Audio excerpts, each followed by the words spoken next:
우리나라가 일제 치하에 시달리던 1920년대에 우리 조국에 큰 족적을 남긴 여성기업가 한 분을 소개하고자 합니다. 바로 이분은 소위 백선행 집사라고, 얼마나 선행을 많이 했던지 백선행 집사라고 이름을 붙였습니다. 이분이 14살에 결혼을 했습니다마는 2년 뒤에 아들 하나 놓고 16살 때 남편을 잃어버리고 과부가 되어졌습니다.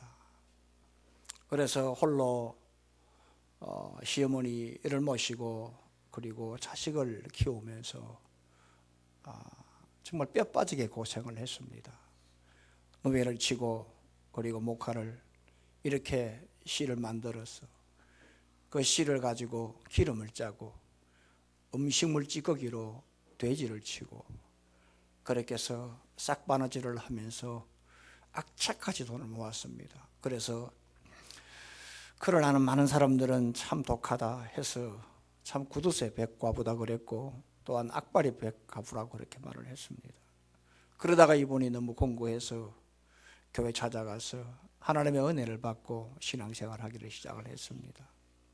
돈을 좀 모으고 난 다음에 세월이 흘러서 방직 공장을 하고, 그리고 난 다음에 조금씩 부동산 그렇게 사업을 했을 때에 일본 사람들이 석회석을 이렇게 찾아다닌다 하는 소문을 듣고 어느 지인의 소개로 황무지 같은 아무것도 볼 것 없는 만달산을 이렇게 단돈 200냥에 매입을 했습니다. 그 산은 사람들이 볼 때는 아무 사용 가치가 없는 그러한 허벌판이었고 황무지였습니다. 그래서 그 땅을 그 당시 돈 200냥으로 매입을 하자 많은 사람들이 불혹하에 속았다. 이제 망했다. 백과부 그동안에 뼈 빠지게 벌은 돈 한순간에 다 날아갔다. 소문이 나기 시작했습니다. 그러나 얼마 지난 다음에 이 만달산이 엄청난 이 석회를 이렇게 매장을 하고 있다 하는 이런 사실이 밝혀지고, 일본 사람들이 찾아와서 여기에서 세멘트 회사를 설립을 해야 되겠다 해서 사정에서 2만 냥에 매각을 해서 일약 평양 제1의 여성 갑부가 되고 말았습니다. 외정시대 때 1920년 그 당시 사회 상황은 가부장적인 그런 사회 분위기였습니다. 더욱이 어린 나이에 남편을 잃고 과부가 된 그녀지만 이분은 자신의 재산을 전부 사회에 환원을 하고 그리고 큰 족적을 남기며 칭송을 받았습니다. 그가 평양 중심가에 있는 백선교 다리를 이렇게 설치를 하는 데에 그가 모든 재산을 바쳤고, 그리고 사람들이 모였을 때에 평양 덥고 추울 때에 이래서는 안 된다 해서 3층짜리 공회당을 이렇게 설립을 했고, 그리고 그 유명한 평양 숭연학교에 땅 2만 6천 평을 기부를 했고, 그리고 우리나라 조선 기독교에 큰 획을 남긴 모패 선교사가 설립한 신학교에 부동산을 기증을 했고, 1925년도 그 당시 자신의 전재산 300억, 지금으로 보면 약 한 3조 정도 되는 돈을 사회단체에 기부를 했습니다. 이러한 사회 기여가 소문에서 조선 총독부에서 표창을 하기로 했습니다만 이런 지하에 거절을 하고 평생 수절하면서 86세에 하나님의 부름을 받았습니다. 그때에 평양 전국에서 10만여 명이 예도하며 그분의 가는 길을 지켜보며 다 같이 슬퍼했습니다. 그래서 여성 최초의 사회장을 이렇게 하게 되는 참 아름다운 이 흔적, 아름다운 향기를 우리는 조선 기독교 초기에 하나님의 사람이 이런 큰 족적을 남겼다는 점에서 참으로 참 솔향기 같은 그러한 풋풋한 그러한 냄새를 맡고 있습니다. 이제 본격적으로 정치의 계절이 찾아왔습니다. 국회의원 선거전에 돌입했습니다. 지역구마다 경선에 지금 다들 올인하고 있습니다. 여당은 여당대로, 야당은 야당대로 여론조사를 하는데, 여당의 여론조사를 보니까, 공천의 룰을 보니까 국민의 여론조사가 70%고 그리고 당원 의견의 30%. 그래서 국민의 여론조사는 소위 안심번호로 하기로 했다고 했습니다. 여론조사가 무엇이냐? 여론조사라고 하는 것은 대중이 공통적으로 제시하는 의견, 즉 소문입니다. 평입니다. 많은 사람들이 저 사람 저래, 저 사람 그렇대 라고 하는 그러한 평판을 말합니다. 대중적으로 제시하는 의견, 그것이 바로 여론입니다. 그래서 그 사람이 어떻게 살았는지, 사생활에 대해서 건전한지, 사회에 얼마나 기여를 했는지, 소위 소사이어티 아너에 대한 사회적인 이러한 노블레스 오빌리주가 얼마나 있는지에 대한 그러한 인성과 그리고 정직을 이렇게 포함하는 것이 바로 여론입니다. 그래서 이러한 참으로 평이 좋은 이러한 이 인재 영입을 각 당에서 지금 혈안이 되어서 이렇게 모시고자 합니다. 그러나 인재 영입을 할 때에 단순히 그 사람의 하나의 스펙만을 봐서는 안 됩니다. 그 사람의 드러난 그러한 이력을 봐서는 되는 것이 아니라 그 사람이 지난 몇 년간 어떻게 살았는가 행적을 살펴야 합니다. 스펙만으로 그 사람에 대한 옥석을 가릴 것이 아니라 그 사람의 이름과 스펙을 탈피를 해서 그 사람의 평을 들어봐야 되고 행적을 살펴봐야 합니다. 여기에 지금 현역 의원들이나 예비 후보들이 바짝 긴장을 하고 있습니다. 아무리 당원들이 몰표를 준다 하더라도 국민 여론 70%에 대해서 평을 들어보고 저 사람 아니야 라고 하면 떨어진다는 겁니다. 컷오프가 된다는 겁니다. 그래서 바로 민심이 천심이라는 겁니다. 여러분, 이처럼 우리가 살아가는데 좋은 평을 듣고 이렇게 살아간다는 것은 너무나 중요합니다. 우리는 어느 사람을 추천할 때에 그 사람을 보고 사람을 추천하는 것이지 사람이 좋지 못한 추천을 할 수가 없습니다. 이를테면 어느 회사에서 사람을 이렇게 모집을 하려고 하는데 이력서만 봐가지고 되는 게 아닙니다. 그럴 때 어떻게 하느냐? 주위의 사람 물어봅니다. 그 사람 어떻는가? 직장에서 그렇습니다. 물어봅니다. 다시 말하면 그 사람이 아무리 실력이 있고 좋은 학교를 나왔다 할지라도 그 사람의 인성이라든지 그 사람의 마인드가 바르지 아니하면은 그 사람은 후손으로 밀려나게 된다는 것. 그만큼 사람의 평이 중요하다는 겁니다. 그러나 더 중요한 것, 살아있을 때보다 죽었을 때의 평입니다. 살아있을 때 평도 중요합니다만은 그러나 사람이 죽었을 때의 평이 더 중요합니다. 그 사람의 진짜백의 평은 사람이 살아있을 때 잘 모르지만 사람이 죽었을 때 진짜백의 그 사람의 평이 드러나게 되는 겁니다. 그러니까 살아있을 때가 귀합니다. 살아있을 때가 찬스입니다. 어떻게 살았느냐에 따라서 죽었을 때의 평판이 달라집니다. 특히 우리는 그렇지 않습니다. 우리는 예수 믿는 사람들입니다. 그러니 하나님이 언제 어느 때 불러갈지 모르기 때문에 우리는 하나님 앞에서, 사람 앞에서 우리는 참으로 좋은 평을 받고 살아가야 합니다. 우리는 지금 사도행전 강해를 계속 성령 지배에 관해서 말씀을 듣고 있는 이때에 오늘 왜 갑자기 사도행전 9장에 대한 말씀을 우리가 펼쳤느냐 하면 바로 오늘 우리는 구정이기 때문에 그렇습니다. 부모님을 찾아갑니다. 또한 친척을 만납니다. 가족을 만납니다. 형제 고륙을 만납니다. 그때에 내가 어떤 사람이냐라고 하는, 그리고 돌아가신 어른들이 어떤 모습으로 돌아가셨느냐입니다.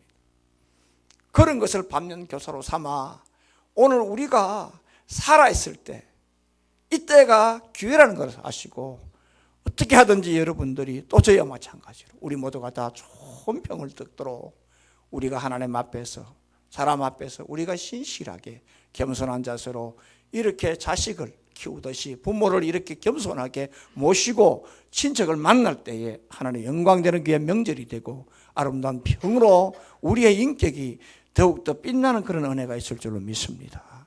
이런 은혜가 있기를 예수 이름으로 축원합니다. 그러면 우리가 살아있을 때 어떤 삶을 살아야 하느냐? 제일 먼저 인격적으로 살아야 합니다. 높은 인성으로 살 때에 낮은 좋은 평을 들을 수가 있습니다. 36절 37절의 말씀을 다 같이 읽어봅니다. 시작. 욥바의 다비다라 하는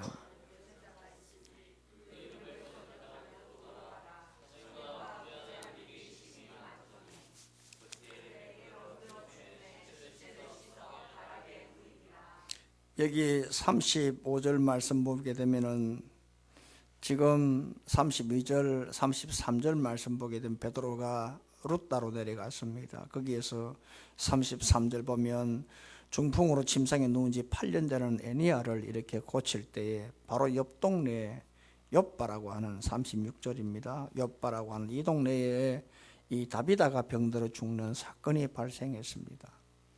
그런데 성경을 보게 되면 이 다비다가 여제자라고 했습니다. 여제자라고 했습니다. 성경에서 한 번 등장합니다. 한 번 이 여제자 마세다리아라고 하는 이 여제자인데 이 볼 때에 성경에서 한 번 여제자, 구약 사사 가운데 여사사 더보라도 여제자라고 그렇게 칭하지 않았습니다. 바울이 그렇게 허무했던 베베 로마서를 들고 바울이 쓴 드디어가 눈이 좋지 못한 바울 대신해서 대필한 이 로마서를 파피루스를 들고 로마로 운반한 이 베베조차도 그저 내 사랑하는 여종이라 그랬지 여제자라고 말을 하지 않았습니다. 이런 점에서 볼 때에 이 다비다라고 하는 이 여제자가 그만큼 참으로 훌륭했고 그리고 인격적으로 참으로 참 대단했고 그리고 지도적 위치에 있었다는 것을 알 수가 있습니다. 다비다는 오늘 여기 보니까 히브리어로 다비다고요. 번역했다 이 말은 헬라어입니다. 헬라어로는 도르가라라고 하는데 이 말은 사냥이다. 영양, 사슴이라고 하는 그런 뜻을 가지고 있습니다. 아주 아름다운 이름이죠. 그런데 오늘 37절 말씀 보면 선행과 구제하는 일이 심히 많더니 했습니다. 선행이라고 하는 것은 엘곤입니다. 엘곤인데요. 헬라어로 원어로 엘곤인데 아름다운 행동을 말합니다. 선행. 여기에 심이 많더라 이 말은 프레레스라는데 가득하다 이 말입니다. 그러니까 이걸 우리가 합치면 선행의 심이 많았다 이 말은 아주 아름다운 일이 가득했다 이 말입니다. 아름다운 행동이 참으로 많았다 이 말입니다. 사람 사는 게 굉장히 그 사람 하는 일이 아름다운 일을 참 많이 했다 이 말입니다. 그만큼 이 사람이 살아가는데 삶 자체가 그만큼 인격적이었기 때문에 그가 죽었을 때에 시신을 씻어서 장례 준비를 하고 그리고 베드로를 급하게 연락해서 모셔왔다는 점에서 볼 때에 우리가 마지막 죽을 때에 우리가 어떤 평을 들어야 되느냐 하면 참으로 이 사람이 인격적인 사람이었다. 인격적으로 살았다. 그렇게 할 때에 좋은 평을 들을 수가 있는 겁니다. 사랑하는 성도 여러분, 교회가 세워질 때에 그 교회 안에는 한 사람을 통해서 교회가 세워지고 그리고 거기에 하나님의 헌신자들을 통해서 교회가 참 이렇게 아름답게 세워져 나가는 것을 우리는 사도행전을 통해서 많이 발견할 수가 있습니다. 그 중에서 사도행전 11장에 안디옥 교회를 볼 때 안디옥 교회는 이 스데바넬로 이렇게 흩어진 디아스포라 된 사람들로 위해서 세워진 그런 교회입니다. 다시 말하면 핍박받아 도망간 사람들인데 참으로 그 안디옥이라는 그 지역은 그 당시에 로마의 고관들이 이렇게 은퇴하고 난 다음에 거기로 내려와서 거기에서 온천하고 휴양하고 별장을 짓고 요즘 말로 하면 거기에서 마작을 하고 그리고 갬블러 소위 말하면 이렇게 참으로 여가를 즐기는 그런 곳에 이 유대인들 기독교 유대인들이 보따리를 싸들고 밤에 야반도주한 곳이 바로 안디옥이었습니다. 그런데 거기 가서 세상에 그 로마 그 대단한 사람들을 보고 전도했습니다. 예수 믿으라고. 이 말이 되는 겁니까?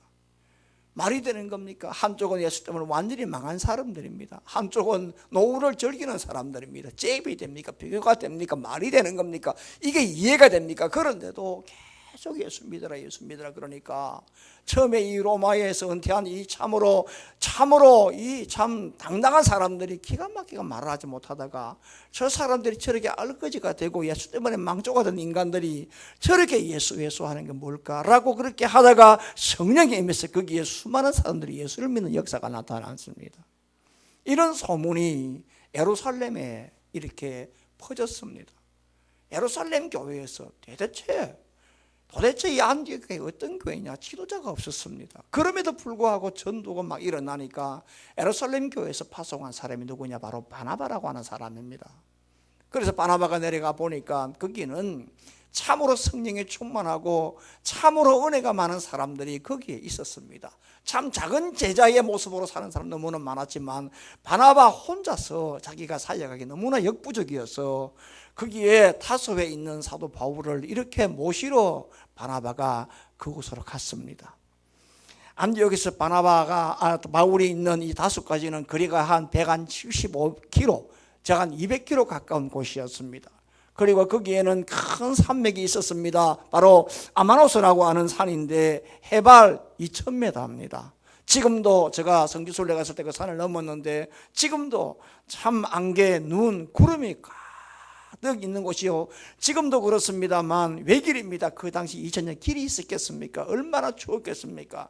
그런 그곳을 바나바가 바울이 거기에 다소에 13년간 직구했을 때에 아무도 찾아오지 않았습니다. 버림받았다고 생각했습니다. 낙향했습니다.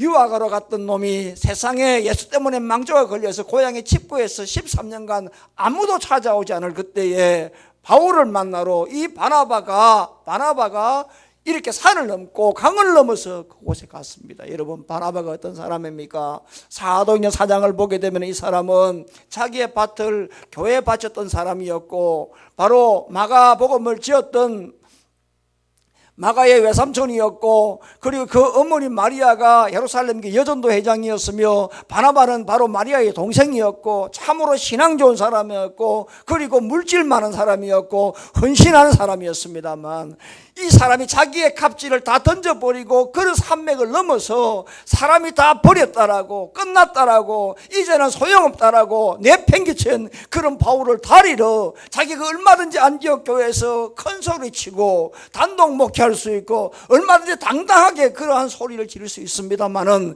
그러나 자기의 모든 걸 다 내려놓고 바울을 다리러 그곳에 간 것은 그 사람이 그만큼 인격적인 사람이었기 때문에 그래서 사도행전 11장 24절 보게 되면 그가 착한 사람이라 신실한 사람이라 인격적인 사람이라 그렇기 때문에 이 바나바가 칭송을 받는 사람이 될 수가 있었습니다.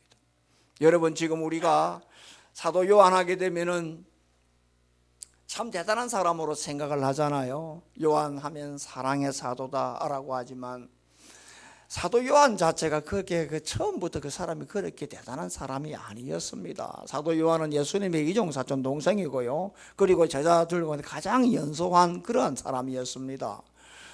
그런데 이 요한이라고 하는 이 이름의 뜻은 뭐냐? 하나님의 은혜를 받은 사람이다 라고 하는 뜻을 가지고 있고요. 이 이름이 얼마나 좋은지 저 서북유럽이라든지 뭐 프랑스라든지 이런 데 보면은 존, 요한 이러한 이름 앞에 JOHN 요한 이렇게 많이 붙이는 거 여러분 아마 보았을 것입니다. 그만큼 참 요한 이름 다 좋아합니다. 저 역시도 참 좋아하고요. 저 주위에 어떤 분은 요한 누구 하는데 참 그게 좀 저는 좀 얼굴이 뜨거워서 못 하겠더라고요. 그런데 어쨌든 그만큼 요한이 이만큼 참 좋은 이름을 이렇게 사람들에게 갖기를 이렇게 나름 이렇게 소망하는 것은 그분이 그만큼 사랑했던 사람이었고 인격적인 사람이었습니다만 초장부터 이 사람이 그런 좋은 사람 아니었어요. 이 사람이 어떤 사람이냐 하면 마가복음을 보게 되면 이 사람은 우리의 아들이라고 했습니다. 벼락의 아들입니다. 이 사람의 성질이 불칼 같았습니다. 특별히 누가복음 9장을 보게 되면 예수님이 이제 성천이 가까웠다 하는 걸 직감하고 난 다음에 이제 사마리아 땅으로 이렇게 건너가려고 할 때에 사마리아 사람들이 막았습니다. 유대인들이 감히 우리 땅으로 왜 지나가느냐 막았을 때에 그때에 요한입니다. 요한이 열받았습니다. 주여, 주여, 저놈들 죽여야 되겠습니다. 우리가 불을 명해서 하늘부터 내려서 저 완전 싹쓸이 해야 되겠습니다. 이런 사람이었습니다. 자기가 불 같으니까 불로 썰어버리겠다고요. 이런 사람이었습니다. 누가요? 요한이라는 사람이. 그런데 예수 만나 이 사람이 달라졌습니다. 예수를 인격적으로 만나 삶 자체가 달라졌습니다. 성숙해졌습니다. 다듬어졌습니다. 그래서 그가 예수님이 십자가 죽었을 때에 요한을 보고 내 어머니 부탁한다 그랬고요. 그는 사랑의 사도로서 그가 사랑이라고 하는 이 단어를 50번 했었고요. 마지막에 판모섬에서 요한계시록을 적을 때에 하나님의 환상, 성령의 역사를 바라보며 하나님의 부름을 받았던 사람이 바로 요한이었습니다. 그래서 지금도 좋은 평을 가지고 있는 겁니다. 여러분, 저 전라북도 김제 가게 되면은 금산교회가 있습니다. 제가 오래전에 한번 소개를 한 것 같은데 좀 다르게, 다른 각도로 한번 볼 필요가 있습니다. 그 교회에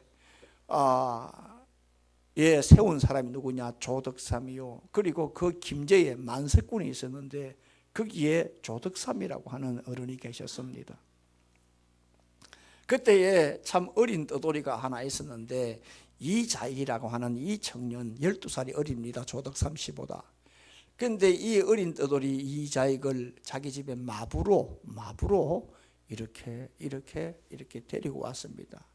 먹을 게 없고 잘 데가 없으니까 우리가 생각할 때 마부 같으면 그냥 말 이렇게 콧도리를 잡고 걸어가는 것으로만 생각하면 안 됩니다. 주인이 말을 탈 때에 자기 등이 말 올라가는 계단 역할을 해줘야 되었습니다. 탈 때도 엎드려서 이렇게 할 수 있도록 올라갈 수 있도록, 내릴 때도 엎드려서 내려올 수 있도록. 그러니까 자기의 등은 주인의 발바닥에 밟히는 그런 역할을 한 것입니다. 그게 바로 마부였습니다. 그런데 이 조덕삼 씨가 예수를 믿고 1905년에 자기 사랑채를 이렇게 교회 내어주고 어린 마부 이자익을 여기 너도 와서 예배 같이 드리라고 교회로 인도하신 분이 바로 조덕삼이었습니다. 그런데 4년 뒤에 1909년에 지금도 있습니다. 문화재 등록이 되어 있습니다만 금산교회는 기역자 교회고, 그리고 그 교회가 1930년대까지는 중간에 가텐을 찌서 남녀 7세 부동석으로 해서 남녀 같이 예배를 드리지만 얼굴 보지 못하도록 중간에 칸을 지르고 목사님 강단을 중심으로 해서 딱 칸을 질렀습니다. 그래서 기역자 교회입니다. 그러니까 서로 볼 수 없는 곳입니다. 그렇게 해서 교회를 짓고 난 다음에 교회 시험이 들었습니다. 왜냐? 장로 피택을 해야 되는데 조덕삼이를 피택해야 되느냐, 이자익을 피택해야 되느냐라고 했을 때 세상에 당연히 그 교회를 설립했고 사랑채를 내어준 이 만석군 부자가 장로 피택해야 돼야 되는데 12살 어린 이자익이 머슴 출신이 그 교회 초대 장로로 피택이 되고 말았습니다. 그런데 조덕삼 씨는 말 한마디 하지 않았습니다. 말 한마디 하지 않고 12살 어린 이자익을 장로로 섬기고 평양신학교로 유학을 보냈습니다. 더 기가 막힌 것은 이자익이가 평양신학교 졸업 목사 안수를 받자 금산교회 담임 목사로 청빙을 했습니다. 청빙을 했습니다. 참 여러분, 주인과 무슨 아닙니까? 장로와 목사 아닙니까?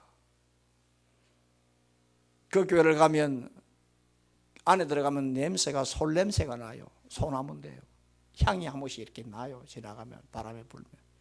참 교회에 솔냄이 풍기듯이 그런 아름다운 향기가 풍기는.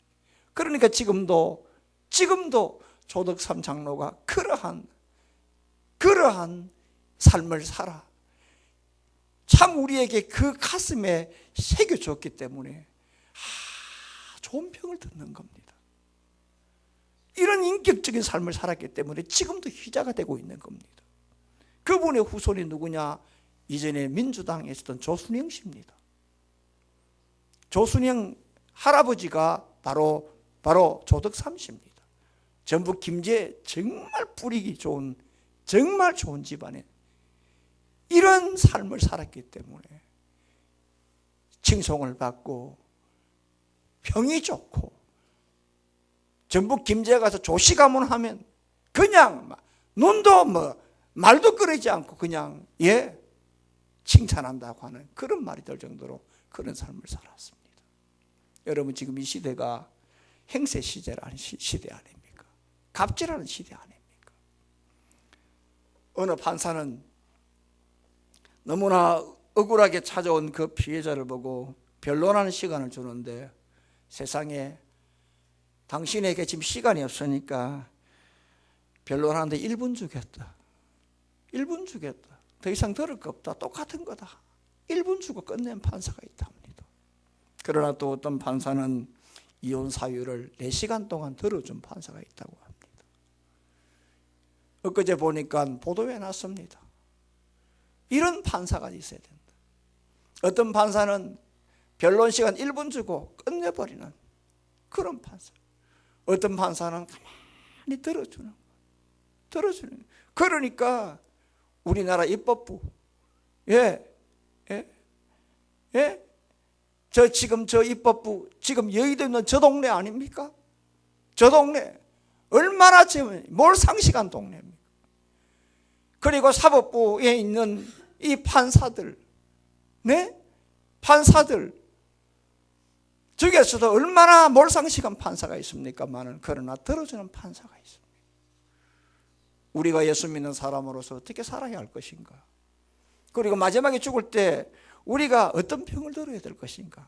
살아있을 때 이 다비다처럼 아름다운 행실을 많이 하는 성도, 인격적인 그러한 향냄새가 나는 조덕삼 같은 장로의 모습은 아닐지라도 거기에 1000분의 1 정도만 따라간다면 우리가 죽을 때 좋은 평을 듣는 그런 아름다운 죽음이 될 줄로 믿습니다. 이런 은혜가 있기를 바랍니다. 또 한 가지는 살아있을 때 섬기며 살아야 됩니다. 내 것을 너무 아웅다웅 지고 있을 필요가 없는 겁니다. 39절을 다 같이 읽습니다. 39절입니다. 시작.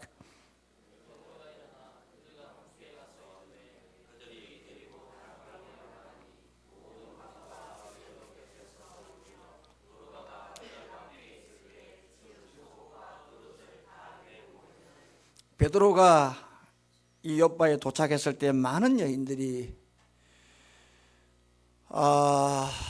베드로를 모시고 이 도로가가 안치되어 있는 다락방에 올라가서 그 옆에서 울면서 도로가가 살아있을 때에 어떤 일을 했는가? 자기들에게 베푼 그 사랑을 이렇게 넋두리를 하면서 말하고 있는 장면입니다. 그러면서 이 지금 누워있는 이 도로가가 우리들에게 얼마나 사랑을 많이 해줬는지 그 증거물로 이렇게 자기들의 겉옷과 속옷을 이렇게 보여주는 겁니다. 그 당시는 다 가난했습니다. 가난한 사람들이니까 옷을 장만하는 것은 쉬운 일이 아닙니다. 특히 겉옷은 낮과 이 밤의 온도 차이가 굉장히 많습니다. 홍콩 이번에 많이 얼어 죽었죠. 이번에 한 보름 전에 우리 그때 북극 한파 내려왔을 때 홍콩에 대만의 사람들 엄청나게 얼어 죽었습니다. 이해 안 되죠. 그게 영화 아닙니다. 그런데 왜 죽었냐? 저체온으로 죽었습니다. 저는 홍콩도 제법 갔고요, 대만도 제법 갔습니다. 그 동네 알아요. 우리나라 가장 추울 때 대만 가게 되면 늦가을밖에 안 돼요. 그냥 긴 티 하나 입고 나가면 딱 좋아요. 그런 동네입니다. 제일 꼭대기 끼리웅, 제일 밑에 가오슝, 중간에 그 바로 제일 위에 끼리웅은 우리나라 보면 인천을 보면 되고요, 바로 한 1시간 거리에 거기에 타이베이가 있고요, 제일 밑에가 가오슝이에요. 고구마 나라잖아요. 포테이토, 스위트 포테이토 컨트리라고 하는 고구마 나라거든. 꼭 고구마처럼 생겼어요. 거기에 어쨌든 아이가 거기에 왜 사람들 얼어 죽었느냐? 저체온증으로 죽었어요. 그러니까 이 이스라엘 그 팔레스타인 지역 가게 되면 낮과 밤의 온도가 굉장히 차이가 많이 나요. 그러니까 겉옷은 밤에 이부자리 제사 목록이 이루어요. 가난한 사람들이 그거 장만할 돈이 있습니까? 그럼에도 불구하고 이 도로가는 그 사람들 위해서 옷을 이렇게 지어주고 구입해 주었습니다. 그렇다고 해서 이 도로가가 형편이 좋았느냐 하면 자기 자신도 겨우 연명할 정도였고 겨우 입에 풀칠할 정도였습니다만, 가난한 사람들을 그냥 도외시하지 않고 외면하지 않고 자기가 가지고 있는 그 몇 푼 안 되는 돈이지만 가난한 사람들을 우선해서 섬겼기 때문에 마지막 죽었을 때에 오늘 베드로를 보고 이 사람이 지어준 이 옷을 보라, 이 사람이 사준 이 속옷을 보라, 이 사람이 이러한 우리에게 사랑을 주고 섬겼다고 이렇게 갔다라고. 사람이 죽을 때에 이런 병을 어떻게 우리가 들을 수 있느냐 하면 살아있을 때에 아름다운 섬김이 있는 그러한 모습을 가지고 살아난 사람들만이 이런 좋은 병을 들을 수가 있는 겁니다. 여러분, 다윗 하면 요나단의 생각이 날 겁니다. 요나단은 다윗을 얼마나 사랑했는가 하면 참으로 자기 생명처럼 사랑했다고 했습니다. 자기 생명처럼 사랑했다고 했습니다. 요나단이 연장자입니다. 그리고 요나단은 사울의 아들 황태자입니다. 그런데 다윗과 비교를 하게 되면은 다윗은 자기의 동생뻘이요, 한 놈은 목동 출신이요, 네, 한 사람은 황태자요, 잽이 안 돼요. 그럼에도 불구하고 자기 아버지 사울에게 쫓기자 그냥 뭐 죽이지는 못할 망정 그냥 외면해도 누구 하나 너 왜 그러니? 라고 말할 사람 아무도 없지만서도 세상에 요나단은 다윗을 자기 생명처럼 사랑했다고 했습니다. 기가 막힌 일입니다. 뿐만 아니라 사무엘상 18장 4절 말씀 보게 되면 겉옷을 벗어줬다고 했습니다. 신분을 말합니다. 자기 신분을, 황태자를 오늘 내가 너에게 맡긴다, 위임한다라고 하는 그런 마음으로 겉옷을 벗어주었습니다. 말이 안 되는 얘기입니다. 뿐만 아니라 자기의 군복, 칼, 활, 띠, 이건 내 생명을 전적으로 맡긴다. 내 신분, 앞으로 이스라엘의 왕은 내가 아니라 너가 될 것이다. 그러니까 나의 생명, 칼, 창, 활, 띠, 나의 생명을 너에게 맡긴다. 그 정도로 전적으로 다윗을 위해 섬겼습니다. 그래서 사무엘하 1장을 보게 되면 요나단이 죽었을 때에 다윗이 애곡하는 슬픈 노래가 나옵니다. 사무엘하 1장을 보게 되면 그가 얼마나 울었는지, 내 영 요나단이여 내가 그대를 애통하면 그대는 내게 심히 아름다움이라. 그대가 나를 사랑하면 기이하다, 희한하다 이 말. 여인의 사랑보다 더하다 했습니다. 여러분, 요나단이 다윗을 이렇게 섬겼기 때문에 다윗이 예루살렘으로 황궁을 하고 난 다음 그 섬긴 사랑을 자기도 섬기기 위해서 그의 아들이 살아있나 죽어 있는가 볼 때에 그 머비보셋 절름발이게 되고 장애가 되어 있었을 때에 그 아들을 왕궁으로 데리고 와서 자기 할아버지가 남겼던 그 사울의 모든 재산을 다 돌려주고 왕궁의 규례를 다 무시하면서 독상에 같이 앉아 왕자 대접하며 같이 식사한 그 장면이 있습니다. 그렇기 때문에 지금도 다윗 하게 되면은 우리가 좋은 평을 하는 것은 이런 섬김, 요나단 하는 것은 이런 섬김이 있었기 때문에 좋은 평을 받는 겁니다. 여러분 어떻습니까? 여러분 어떻습니까? 지금 정말 인생한 사람들이 죽을 때에 좋은 평을 듣습니까? 그 인간 절에 하더니만 그리 갔네, 절대로 좋은 평 들을 수 없습니다. 그러나 마지막 참 아깝다라고 하는 사람은 참 섬긴 사람들입니다. 섬긴 사람들입니다. 제가 요즘 내 가슴에 묻은 별 책을 제가 보고 있습니다. 책을 보면서 제가 지난주 2주 전에도 제가 잠시 소개를 한 것 같은데 참 이 엄홍길 씨를 제가 새롭게 보게 되고, 제가 이 엄홍길 휴먼재단에도 한번 저도 기부를 하고 싶다. 뭐 적은 돈이지만 한번 인터넷 검색을 하면서 해야 되겠다 하는 생각을 갖습니다. 왜냐하면 이 엄홍길 씨가 16좌를 완등하고 난 다음에, 다시 말하면 8,000m 이상이죠. 16좌를 완등하고 난 다음에 돌아오는 귀국길에서 20년을 돌아보았다고 했습니다. 수많은 사람이 죽습니다. 고소로, 또한 그 클레바스로, 또 눈사태로 길을 잃어버려서 수도 없는 사람이 죽었고요. 엄홍길 씨가 20년간 16좌를 완등하면서 자기가 주위에 자기와 함께 등정하면서 잃어버린 사람만, 먼저 보낸 사람은 10명이라고 합니다.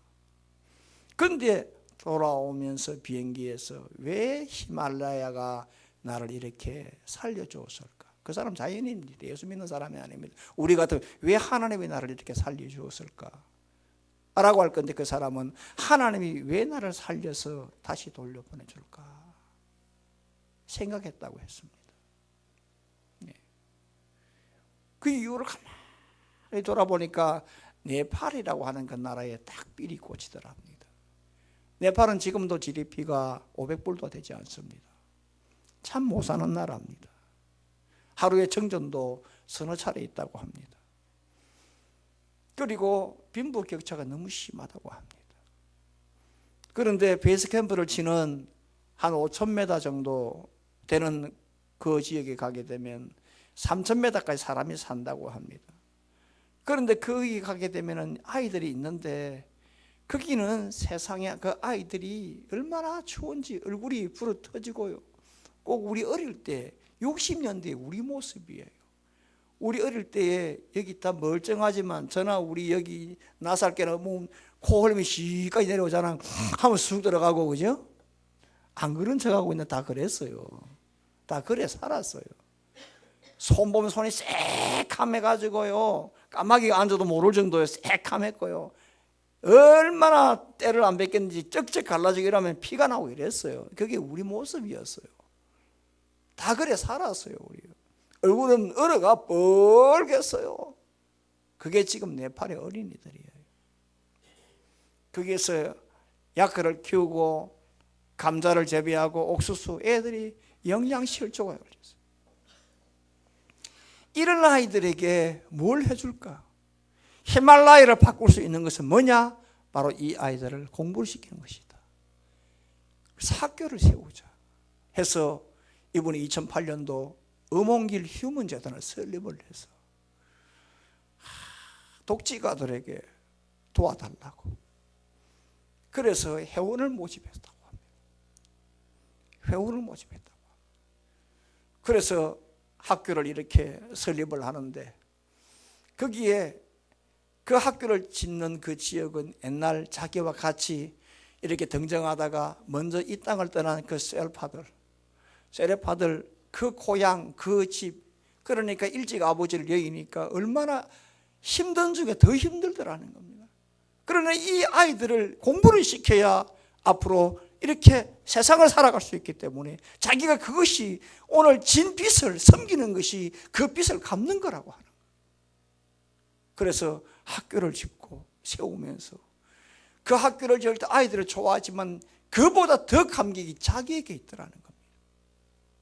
그래서 16개 학교를 짓기 위해서 지금 계속 진행 중인데, 지금 벌써 5개 학교를 지었다고 했습니다. 여러분, 한번 생각을 해보아야 합니다.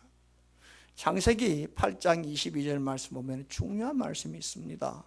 땅에 있을 동안에는 심음과 거둠과 추위와 더위와 여름과 겨울과 낮과 밤이 쉬지 아니하리라 했습니다. 무슨 말이냐 하면, 하나님이 노아 홍수 이후에 노아가 감사 제사를 드리고 난 다음에 1년 4계절이 있다고, 더위가 있으면 추위가 있다고 해요. 낮이 있으면 밤이 있다고 해요. 봄이 있으면 여름이 있고, 여름이 있으면 가을이 있고, 가을이 있으면 겨울이 있다. 이 말이 무슨 말이냐? 하나님 앞에서는 심은 게 있으면 거두는 게 있다고 말하는 겁니다. 하나님 앞에서는 공짜가 없다는 거 말합니다. 그러니까 너희가 은혜를 받았느냐? 받았으면 심으라고 하는 겁니다. 그러면 가을에 거두게 된다고 하는 겁니다. 우리가 살았을 때에 우리가 무엇을 해야 되느냐 하면, 엄홍길 씨만큼 대단한 사업을 못하더라도 우리 주위 분들을 돌아봐야 합니다. 오늘 여러분들 구정에 주위 사람 한번 돌아보십시오. 저도 마찬가지요. 우리 모두 마찬가지입니다. 이렇게 참으로 내가 조그만한 거라도 사람이 큰 것에 감동을 받는 것보다 적은 것에 감동을 더 받잖아요. 이렇게 적은 것에 우리들이 섬길 때에 그것이 우리의 이 신비에 딱 새겨졌을 때에 참 평을 받는 겁니다. 이런 은혜가 있기를 바랍니다. 마지막 하나는 항상 경각심을 가지고 살아야 합니다. 언제 어느 때 하나님이 나를 불러갈지 모른다라고 하는 경각심을 가지고 살아야 합니다. 37절을 다 같이 36절 37절 시작.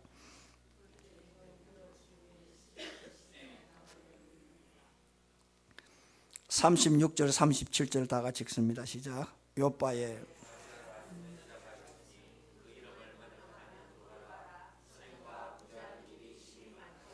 그때 병들어 죽음에 시체를 씻어 다락에 누이니라. 그때에 37절 병들어 죽었다. 언제입니까? 선행과 구제를 많이 할 때. 여러분, 선행과 구제를 많이 하면 여러분 오래 살아야 되잖아요. 오래 살아야 되잖아요. 그렇지 않습니까? 선행 구제를 많이 하게 되면 복을 받아야 되잖아요. 그런데 그때에 죽었더라고 했습니다. 이게 무슨 날벼락입니까? 이게 무슨 일입니까, 여러분? 신실하게 살면 하나님이 더 오래 살도록 해줘야 되잖아요. 그런데 그때 죽었더라. 저는 여기에서 가슴이 메입니다. 여러분, 저 표현이 그렇지 않습니까? 뭐 오늘 마침 우리 집에 작은 놈이 참 명절이 돼서 이래 오셨고 또 참 오랜만에 친정에 찾아오셨는데 너무 감사합니다. 진짜 우리 보고 싶은 오늘 우리 자매님이 오셨거든요. 예. 너무 감사하고 남자 같으면 확 껴안아드리고 싶습니다. 너무 감사해서. 제가 한누리교회에 와서 잊지 못하는 한 3명이 있거든요. 그 중에 한 분입니다. 이사 가서 참 아쉽고 그랬는데요. 저 잘 쓰는 표현이 저는 뭐 우리 교회 청년들 알지만 뭐 글마 있잖아. 뭐 제가 이런 표현을 잘 썼거든요. 그자서 그거 뭐 늘 쓰는 표현이 그러네. 말투가요. 그렇잖아요. 제가 참 세상에 모질고 독한 놈들 너무 많다. 그런데 왜 선한 사람이, 왜 신실한 사람이 하나님의 영광 올려드리려고 하면 이런 사람 이 다비다 같은 사람 더 오래 살도록 해야 돼. 왜 그때에 선행하는 일이 너무 많은데 바로 이러면 더 오래 살아야 왜 이때 불러가시느냐는 거예요. 여러분, 이게 인생입니다.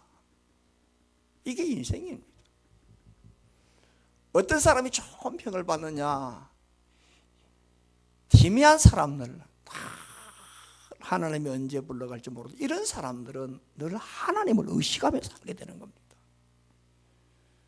이런 사람들은 매사에 조심할 수밖에 없습니다. 야고보서 4장 14절 말씀 보게 되면은 내일 일을 너희가 알지 못한다 했어요. 너희 생명이 뭐냐? 너희는 잠깐 보이다가 없어지는 안개다. 겨울 안개 아시죠? 새벽기도 마치고 가면 쫙 깔려 있습니다만 아침에 해 뜨면 싹 사라집니다.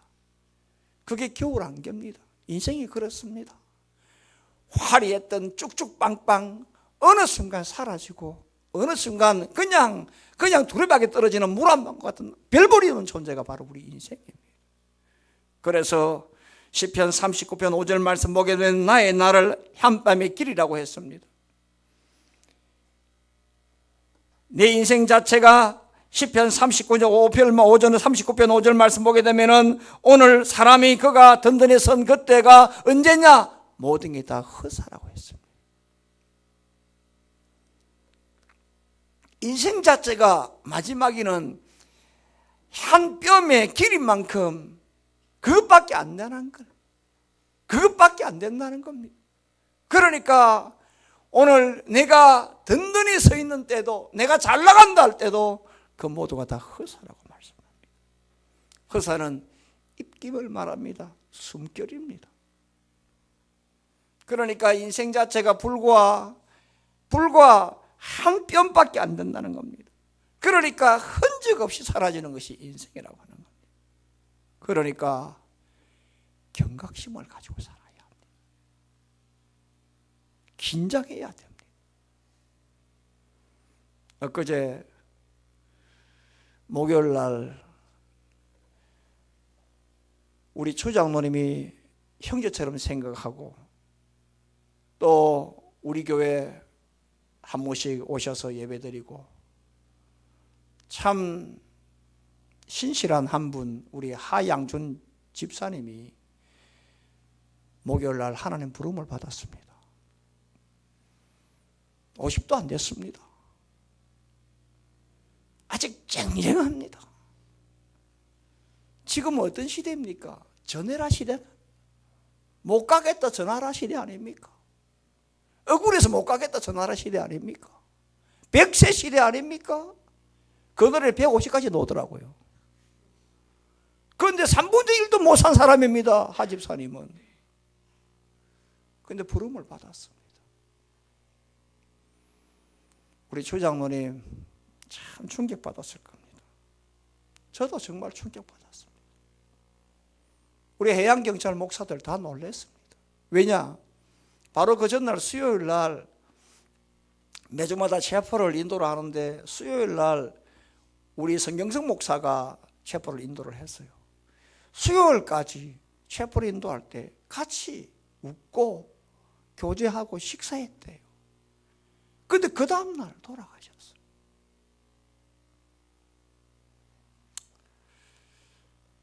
참 황망하고 어이가 없어요. 정말 어이가 없어요.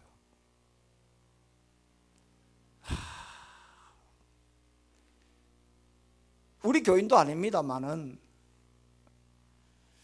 제가 뭔가 그분을 내 마음에 좀 담고 있을 것 같아요. 그냥 너무 마음이 아프더라고요. 진짜 마음이 아프더라고요.